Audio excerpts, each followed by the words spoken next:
All right, everybody. Hello. It is Jonathan Keller from California Family Council. Oh, what a week.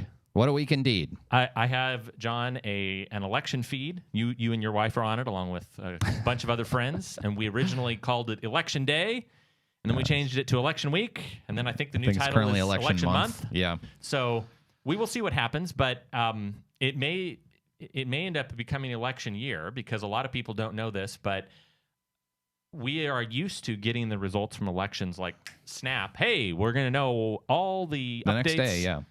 But it's now stretching into Thursday. It's possible, at least for some races, we won't know till next week.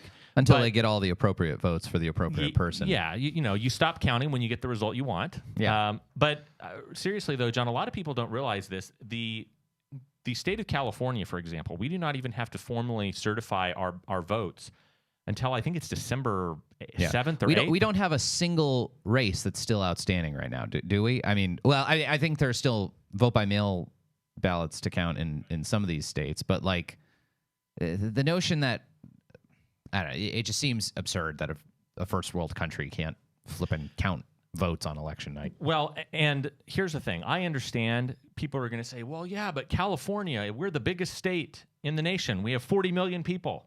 That's true. We do have 40 million Shouldn't people. Shouldn't it make it harder for us? I mean, I don't know. All I'm saying is that there are certain countries, like India, for example, that has 3 times the number of people of the United States. We are one of the world's most advanced democracies. I would argue that, American exceptionalism, that the United States is the best country. I'm a little biased, but I would say we're the best country in the world. But you have a country like India that has not 300 million people. They have a billion people. A billion people, and they actually do an election. Yeah. On a regular basis. Yeah. And somehow it is kind of a federalism problem that every state has its own rules and regulations governing how they do elections. So that's why you see the vast disparities between this state does it this way, this state does it that way, and hence, and also that you have political appointees sort of having way too much control, as we're kind of seeing in some of these places, over how this stuff gets counted. Right. So anyway, it's frustrating that we don't actually know who's going to win. Well, so John, I want to talk about some of these key races as of Thursday, November 5th at 11:30 in the morning. Right. Yeah. So I want to talk about some of these key races, John. First off, before we talk about California, let's give a big kind of 30,000-foot overview of where we stand with the election in general. Good news, bad news. And I want to clarify, everybody, we said this, John, you and I recorded a show for your Right to Life channel earlier. Right. This is looking at issues. This is looking at issues. It's not necessarily looking at persons or parties, looking at the issues and the positions people have staked on those issues and what the likely outcome issue-wise is for all these things. And as a California Family Council, we're a 501c3, Right to Life Central California, 501c3. The issues that we are primarily concerned about are, like it says in our tagline, life, family, and liberty. The sanctity of life from the womb to the tomb. Abortion, euthanasia, assisted suicide, all those things. Family, that includes graphic sex ed curriculum, that includes parental rights, that includes God's design for marriage. It includes gender, sexuality, all those types of things. And then on religious liberty, it includes whether or not Christian colleges, universities, adoption agencies, pregnancy centers, etc., are able to live out their beliefs in an effective way, or whether they're going to be hamstrung and overregulated by big government, whether it's in Sacramento or in Washington, D.C. So that's the stuff that we deeply care about. So I want to start with the bad news.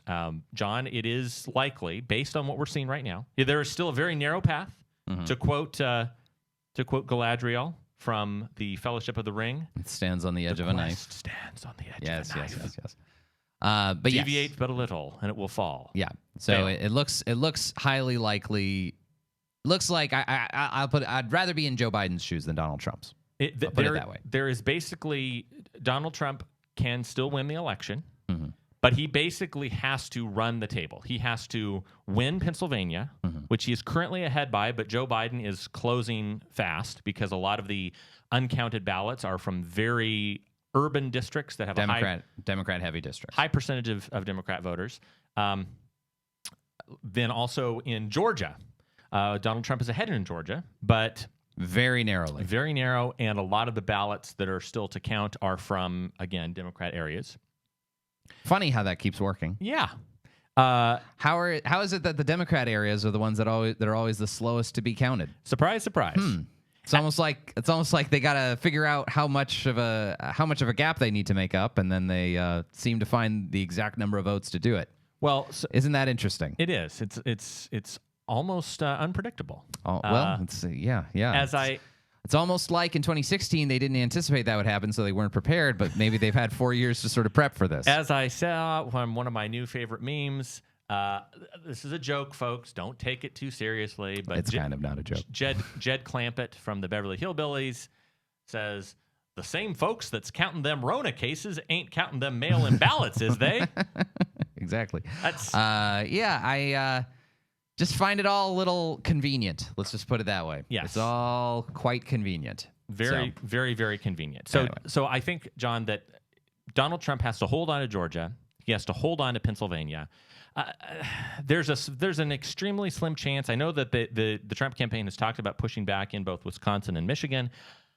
I think the likelihood, based on everything we've seen, Wisconsin and Michigan are probably gone. Mm-hmm. But Trump is leading, and like I said, leading in Georgia and Pennsylvania. If he holds on to both of those, he still has to either flip Arizona or Nevada. Arizona has 11 votes, and he won that in 2016. And Nevada has 6 votes. As it stands right now, without those two, if Trump holds on to Pennsylvania, he holds on to Georgia, he would end up with and North Carolina. He would end up with 268 votes. Just shoot me. Just shoot me. 268 electoral votes, folks. You might have seen the website. The name of the website is called 270, the number TO to win. 270 to win. That's how many electoral college votes you need to win the presidency. There are 538. You need a majority. You need 270 to win. Yeah. Joe Biden, if he holds on to Arizona and he wins Nevada, but he loses Georgia and Pennsylvania, Joe Biden would have exactly on the dot 270 electoral votes. It makes it so agonizing because there's that one electoral vote. Nebraska splits up its electoral college votes. And, by congressional district. And Biden won one electoral college vote from Nebraska. And if he hadn't won that one vote, this could end in a 269-269 tie, in which case actually Trump would probably win based on the tiebreaker rules. Yes. So and that could loom and likely Pence would become vice president based on the current Senate makeup. Yeah. So it could be a for now. And again, we're looking at policies and what people have said they would support policy-wise, and as far as executive orders, as far as legislation. Gosh, it could just be such an This is such a tantalizingly close election. I know. But anyway, we'll see. So that is the presidential race. We do not know. It could be literally Trump could win if he holds on to those states and he flips Arizona. If he flips Arizona, he wins 279 to 259. Yeah.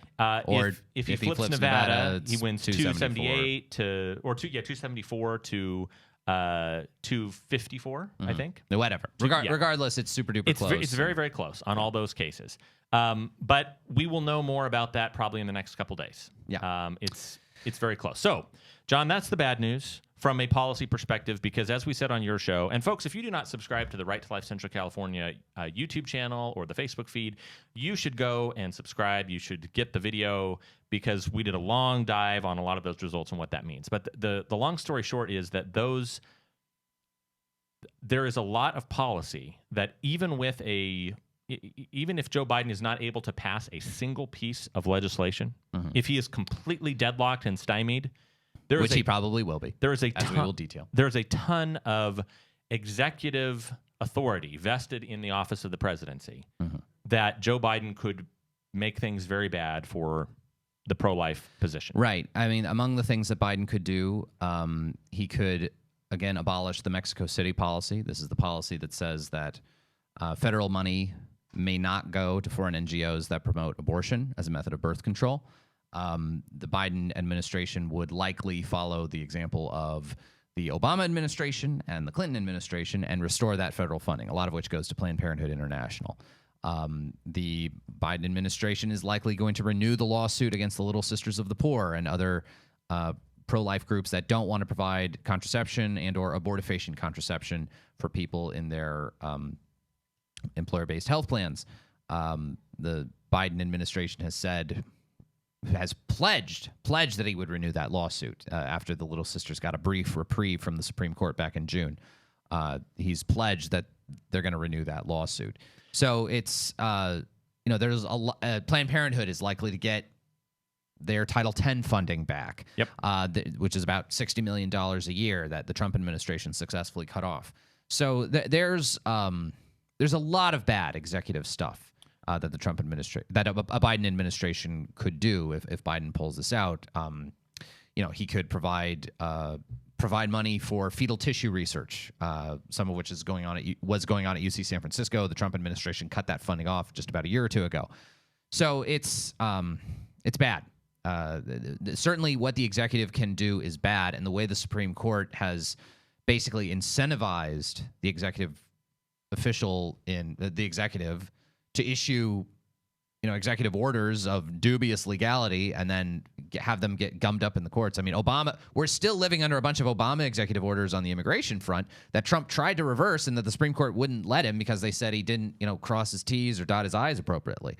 So the executive is really, motivated to pass executive orders of really dubious legality. So Biden will definitely do a lot of that. But legislatively, as we'll explain, I think Biden is dead on arrival. I think most of the big policy priorities that the Democrats have, especially when it relates to abortion and family issues and religious liberty issues, all that stuff is dead on arrival, I think. And the reason that is dead on arrival, John, is the Senate. The Senate and the House, I think. But anyway, let's start with the Senate. So in the case of the Senate, this, folks, I will tell you, I'll be honest, I was pretty... Why were you lying before, Jonathan? Well, I know. Okay. No. Anyway. I'll put it this way. I was trying to talk a good game and say, hey, this is what's going to happen.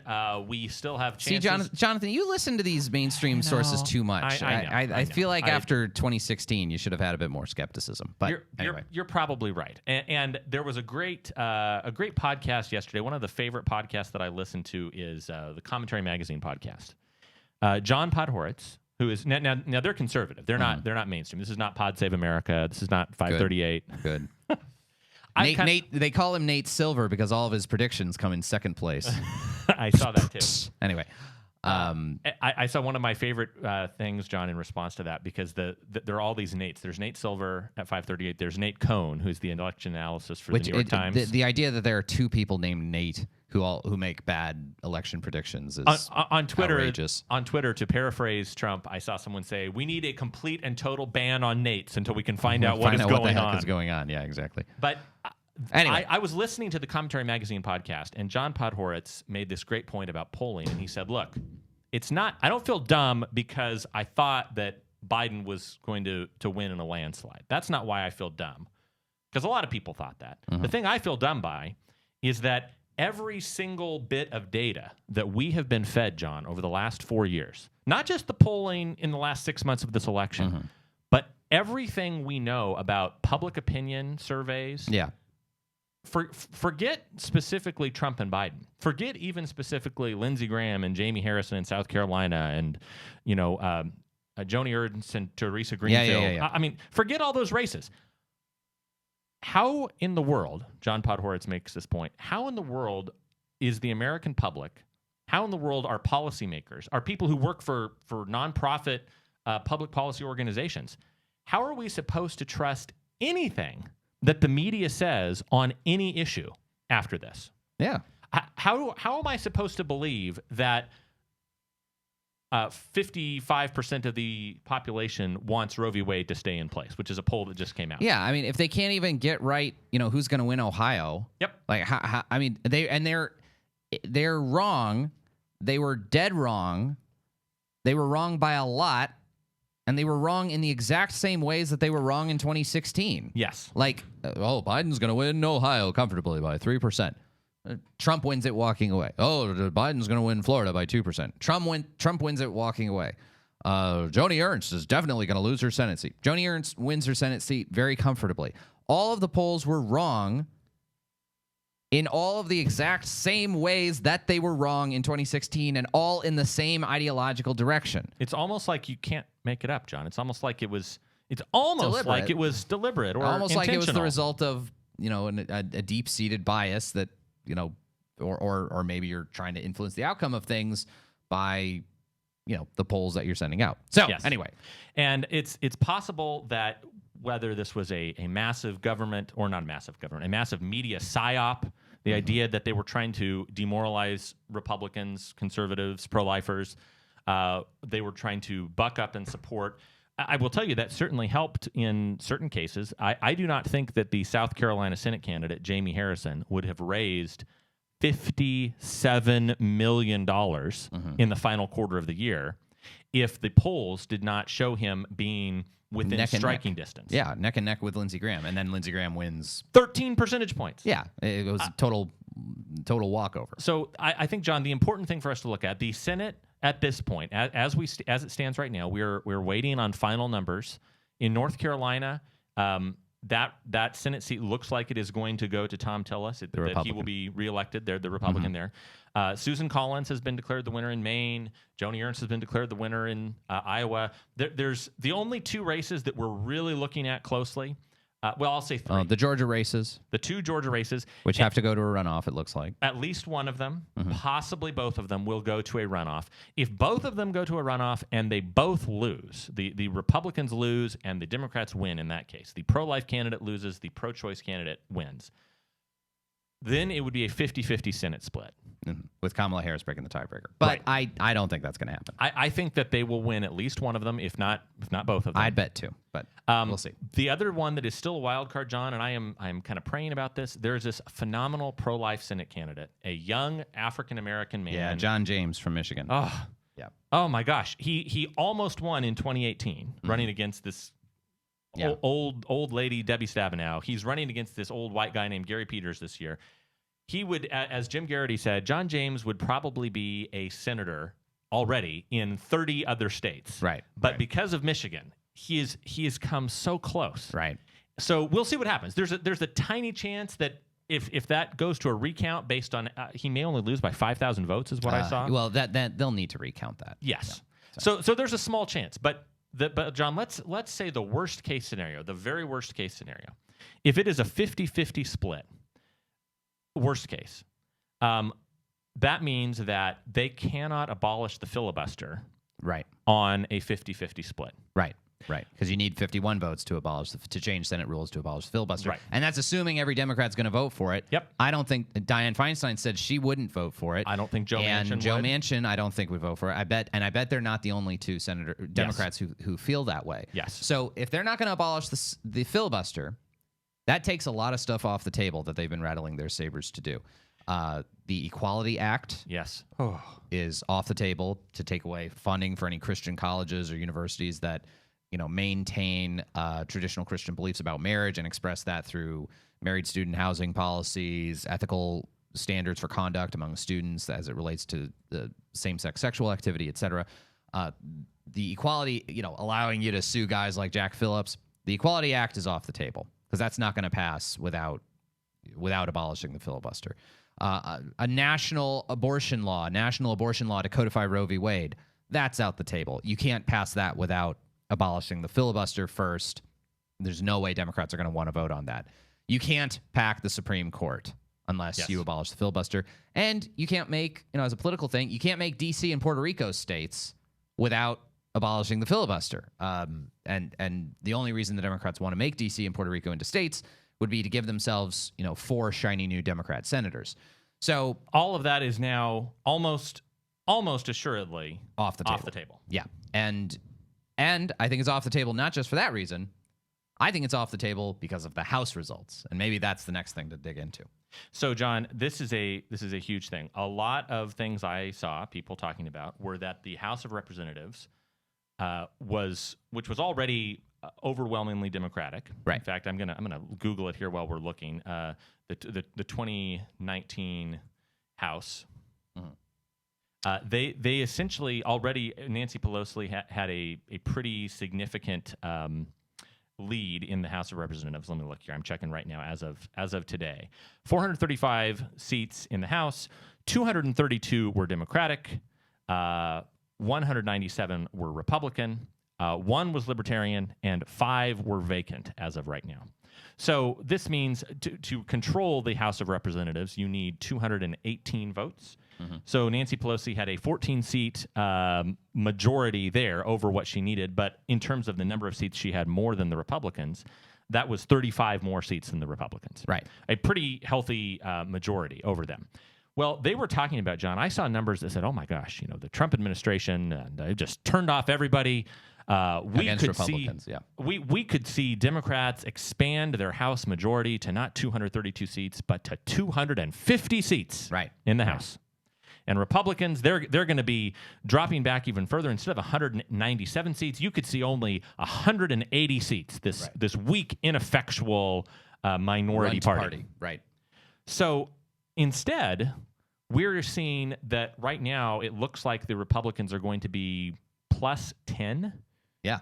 At least. They could be going to between 205 to 209 on the low end. They could go as high as 210 to 214 is what I've seen. So this means that the Democrat majority in the House of Representatives is likely going to be the smallest House majority since the New Deal era, since the 1930s. So this is, and that has huge implications for policy stuff because, look, to pack the House of Representatives, to make D.C. and Puerto Rico a state, to pass the Equality Act, to pass a national abortion law, you need a majority in the House to vote on it. Well, guess what? Who are all the vulnerable Democrats if you look ahead to 2022? And remember, the party of the president usually does really badly in off-year elections. In 2022, if Biden's president, the Democrats are already facing an uphill battle. And if they vote on something like packing the Supreme Court, all of their moderates are going to say, look, we're already scared for our jobs here. We don't want to vote on this. We don't want to vote on a national abortion law. We don't want to vote to pack the Supreme Court. We don't want to pass the Equality Act when, it could cost us all our seat in 2022.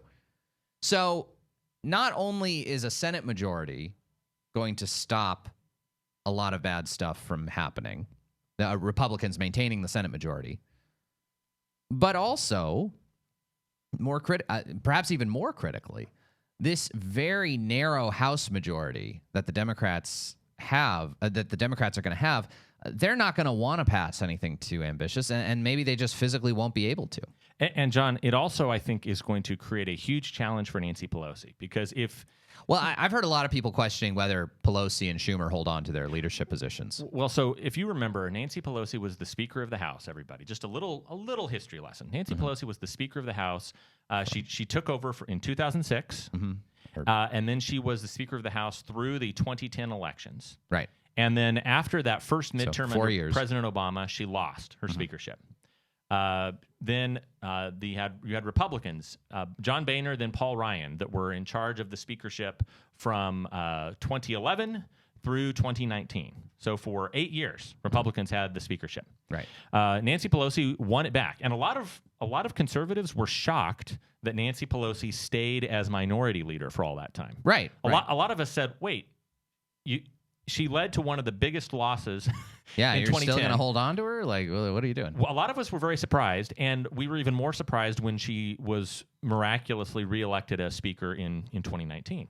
Well, now she is looking that she's going to be Speaker again, yes, for at least another 2 years. Or let me rephrase that. The Democrats will be in the majority for another 2 years. But she is looking at quite likely the Democrats losing their majority in 2022. Right. It is going to be exceedingly hard. The Republicans will probably only have to flip about 10 seats, maybe 15. But across the entire country, they will have to flip only that many seats to regain control of the House of Representatives. Historically, with extremely rare exceptions, the president's party loses significant seats in midterm elections. Right. Like one of the only exceptions. The only exception was 2002, and that was after 9/11, Yes. when the Afghanistan war had already started, and that was really anomalous. Yes. In 2002, when Republicans, increased their majorities. Yes. In the House and Senate. But yeah, I mean, usually you lose a ton of seats in the off-year elections, and I think Democrats are staring down that barrel right now. Yeah, it's going to be very, very tough for them to, I think, win. So the thing that's amazing to me is you're now going to have Nancy Pelosi with a big old electoral target on her back. There have already been a lot of centrist Democrats that are looking and saying, we can't keep doing this. If we want to have any hope of holding on to the majority, if we don't want to get completely annihilated in the 2022 midterm elections, we got to get out of here. John, I'm realizing it's almost noon, so we're going to have to wrap up, I think, so you can get out of here. But still, it's so not all is lost. Terrible. Not all is lost. All of the worst things are not going to happen. Now, that's federally, John. So very quickly, in the next, 3 minutes. California's a train wreck. So here's the thing about California. We will have to give a further update on this next week because California, a wonderful state that we are with 40 million people, we allow people to vote absentee. We allow them to do vote by mail. We allow them to do dropping their ballots at the ballot box. John, I looked at the laws for California. For the state of California, in comparison to many other states, lots of other states, you are required to have your ballot at the elections office. Forget the postmark, forget everything else. They have to have it in their hands by 8 p.m. on election day. Yeah. And that's it. If your ballot gets in later than that, I'm sorry, you had a month to get it to us. Right. It's not our fault if you couldn't get your act together. Right. In California, it only has to be postmarked by the election date. Yeah. It does not have to be received, John. Do you know what day it is? In North Carolina, they don't have to be received until the 12th of November. Right.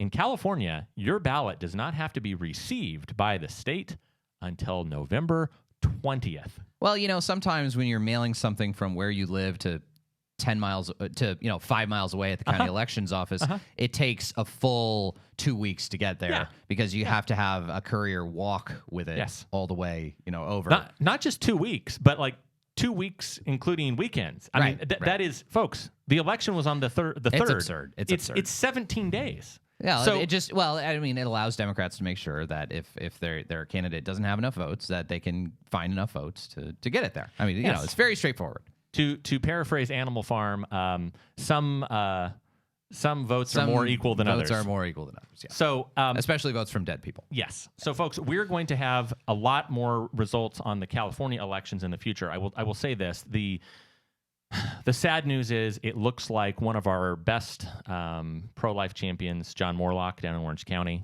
he looks like he's going to lose. Mm-hmm. He was one of the people that actually worked to try to defund Planned Parenthood in Orange County. Mm-hmm. You look at someone like Ling Ling Chang, who, even though she was softly pro-choice, she was a solid conservative pro-life vote. Even though she herself was pro-choice, she actually voted the right way on most of our issues as a Republican. Yeah. Similar things looking like we may lose more seats. Pro-lifers may lose seats in the House. So Republicans, and I'll use that, pro-lifers, if you will. Yes. Are going to have less than 1/4 of the seats. Yes. In the state legislature. Well, and they already had. Going into this, they had, out of the 80 seats, it was 61 Democrats and 19 Republicans. So they're going to have even less than that. We may see it go down to 65 Republicans and only 65 Democrats, 15 Republicans. And in the Senate, unbelievable. In the Senate, it was a split out of the 40 Senate seats, 29-11. 29-11. At most, we're looking at, unless things dramatically change, we're looking at 31-9. Jeez. And there are 2 outstanding Republican seats in the Senate.